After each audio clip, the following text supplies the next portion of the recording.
ವೀಕ್ಷಕರೇ, Paris Olympics 2024ರಿಂದ ಅನರ್ಹಗೊಂಡ ಭಾರತೀಯ ಮಹಿಳಾ ಕುಸ್ತಿಪಟು ವಿನೇಶ್ ಫೋಗಟ್ ನಿವೃತ್ತಿ ಘೋಷಣೆ ಮಾಡಿದ್ದಾರೆ. ಫೈನಲ್ ಪ್ರವೇಶಿಸಿದ ಬಳಿಕ ಅನರ್ಹಗೊಂಡಿದ್ದ ಅವರು ಬಹಳ ನೊಂದಿದ್ದರು. ಬುಧವಾರದ ಬೆಳವಣಿಗೆಗಳ ಬಳಿಕ ವಿನೇಶ್ ಫೋಗಟ್ ನಿವೃತ್ತರಾಗಿರುವುದಾಗಿ ಹೇಳಿದ್ದಾರೆ. ವಿನೇಶ್ ಫೋಗಟ್ ಗುರುವಾರ ಬೆಳಗ್ಗೆ ಟ್ವೀಟ್ ಮಾಡಿ ನಿವೃತ್ತಿ ಘೋಷಣೆ ಮಾಡಿದ್ದಾರೆ. ಕ್ಷಮಿಸಿ, ನಿಮ್ಮ ಕನಸು, ನನ್ನ ಧೈರ್ಯ ಎಲ್ಲವೂ ಮುರಿದು ಹೋಗಿದೆ.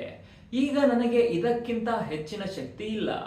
2021-24 ಕುಸ್ತಿಗೆ ವಿದಾಯ. ನಿಮ್ಮೆಲ್ಲರಿಗೂ ನಾನು ಋಣಿಯಾಗಿರುತ್ತೇನೆ ಎಂದು ಪೋಸ್ಟ್ ಹಾಕಿದ್ದಾರೆ.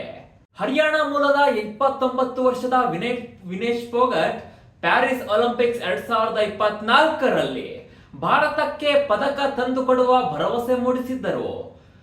ಇದಕ್ಕೆ ಕೇವಲ ಒಂದು ಹೆಜ್ಜೆ ಮಾತ್ರ ಬಾಕಿ ಇತ್ತು. 50 ಕೆಜಿ ಮಹಿಳಾ ಕುಸ್ತಿ ಅಖಾಡದಲ್ಲಿ ಫೈನಲ್ ಪ್ರವೇಶಿಸಿದ ಮೊದಲಿಗರು ಎಂಬ ಹೆಗ್ಗಳಿಕೆಯನ್ನು ಅವರು ಪಡೆದುಕೊಂಡಿದ್ದರು. ಆದರೆ ಬುಧವಾರ ನಡೆದ ಬೆಳವಣಿಗೆ ವಿನೇಶ್ ಫೋಗಟ್ ಮತ್ತು ಕೋಟ್ಯಾಂತರ ಭಾರತೀಯರಿಗೆ ಭಾರೀ ನಿರಾಸೆ ಮೂಡಿಸಿತ್ತು. 50 ಕೆಜಿಗಿಂತ ಹೆಚ್ಚಿನ ತೂಕ ಹೊಂದಿದ್ದ ಕಾರಣಕ್ಕೆ ವಿನೇಶ್ ಫೋಗಟ್ ಪ್ಯಾರಿಸ್ ಒಲಿಂಪಿಕ್ಸ್ 2024ರಿಂದ ಹೊರಬಿದ್ದಿದ್ದರು. ಫೈನಲ್ಗೆ ಪ್ರವೇಶ ಪಡೆದಿದ್ದ ಅವರು ಅನರ್ಹಗೊಂಡಿದ್ದರು. ಫೈನಲ್ ಪಂದ್ಯಕ್ಕೂ ಮುನ್ನ ಕುಸ್ತಿಪಟುಗಳ ತೂಕ ಪರೀಕ್ಷೆ ಮಾಡಲಾಗುತ್ತದೆ. ಮಂಗಳವಾರ ವಿನೇಶ್ ಫೋಗಟ್ ಅವರ ತೂಕ 52 ಕೆಜಿಯಾಗಿತ್ತು. ಅದನ್ನು ಇಳಿಸಲು ಅವರು ರಾತ್ರಿ ಪೂರ್ತಿ ವಿವಿಧ ವ್ಯಾಯಾಮಗಳನ್ನು ಮಾಡಿದ್ದರು. ಬುಧವಾರ ಬೆಳಗ್ಗೆ ತೂಕ ಚೆಕ್ ಮಾಡಿದಾಗ 50 ಕೆಜಿಗಿಂತ ಕೇವಲ 100 ಗ್ರಾಂ ಮಾತ್ರ ಹೆಚ್ಚಾಗಿತ್ತು. ಆದ್ದರಿಂದ ಒಲಿಂಪಿಕ್ಸ್ ನಿಂದ ಅವರು ಅನರ್ಹ ಎಂದು ಘೋಷಣೆ ಮಾಡಲಾಯಿತು. 1 ಗಂಟೆ ಸಮಯ ನೀಡಿ ತೂಕ ಕಡಿಮೆ ಮಾಡಿಕೊಂಡು ಬರ್ತೇನೆ ಎಂದು ಮಾಡಿದ್ದ ಮನವಿಯನ್ನು ತಿರಸ್ಕಾರ ಮಾಡಲಾಯಿತು. ಇದರಿಂದಾಗಿ ಪ್ಯಾರಿಸ್ ಒಲಿಂಪಿಕ್ಸ್ 2024ರಲ್ಲಿ ಪದಕ ಗೆಲ್ಲುವ ಆಸೆ ಹೊಂದಿದ್ದ ವಿನೇಶ್ ಫೋಗಟ್ ಮತ್ತು ಕೋಟ್ಯಾಂತರ ಭಾರತೀಯರಿಗೆ ನಿರಾಸೆಯಾಗಿತ್ತು. ರಾತ್ರಿ ಪೂರ್ತಿ ತೂಕ ಇಳಿಸಿಕೊಳ್ಳಲು ವ್ಯಾಯಾಮ ಮಾಡಿದ್ದ ವಿನೇಶ್ ಫೋಗಟ್ ಬಳಿಕ ಆಸ್ಪತ್ರೆಗೆ ದಾಖಲಾಗಿದ್ದರು.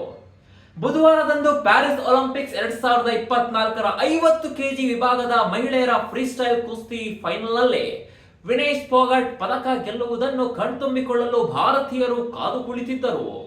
ಆದರೆ ತೂಕದ ಕಾರಣಕ್ಕೆ ಅವರು ಅನರ್ಹಗೊಂಡಿದ್ದು ಭಾರೀ ನಿರಾಸೆ ಮೂಡಿಸಿತ್ತು. ಅವರಿಗೆ ಆಡಲು ಅವಕಾಶ ನೀಡಬೇಕು ಎಂಬ ಒತ್ತಾಯ ಕೇಳಿ ಬಂದಿತ್ತು. ಮಂಗಳವಾರ ವಿನೇಶ್ ಫೋಗಟ್ ಫೈನಲ್ ಪ್ರವೇಶಿಸಿದ್ದರು.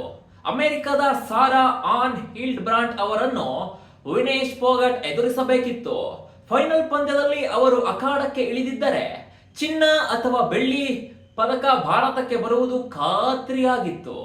ವಿನೇಶ್ ಫೋಗಟ್ ಅನರ್ಹಗೊಂಡ ಬಳಿಕ ಪ್ರಕಟಣೆ ಹೊರಡಿಸಿದ ಪ್ಯಾರಿಸ್ ಒಲಿಂಪಿಕ್ಸ್ 2024ರ ಸಮಿತಿ ಸ್ಪರ್ಧೆಯ 2ನೇ ದಿನದ ಪರೀಕ್ಷೆಯಲ್ಲಿ ವಿನೇಶ್ ಫೋಗಟ್ ಅನರ್ಹಗೊಂಡಿದ್ದಾರೆ. ಅಂತಾರಾಷ್ಟ್ರೀಯ ಕುಸ್ತಿ ನಿಯಮಾವಳಿ ಆರ್ಟಿಕಲ್ 11ರ ಪ್ರಕಾರ ಸೆಮಿಫೈನಲ್ನಲ್ಲಿ ವಿನೇಶ್ ಜೊತೆ ಸೆಣಸಾಟ ಮಾಡಿದಂತಹ ಕ್ಯೂಬಾದ ಗುಜ್ಮಾನ್ ಲೋಪಾಸ್ ಯುಸೇಜಿಯಲ್ ಫೈನಲ್ ಪ್ರವೇಶಿಸಿದ್ದಾರೆ.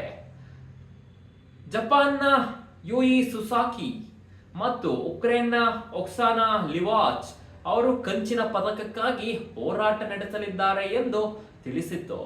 ನನ್ನ ಈ ವಿಡಿಯೋ ನಿಮಗೆ ಇಷ್ಟವಾದರೆ ಲೈಕ್ ಮಾಡಿ, ಹಾಗೆ ಶೇರ್ ಮಾಡಿ ಮತ್ತು ನನ್ನ ಯೂಟ್ಯೂಬ್ ಚಾನಲ್ನ ಈ ಕೂಡಲೇ ಸಬ್ಸ್ಕ್ರೈಬ್ ಮಾಡಿ.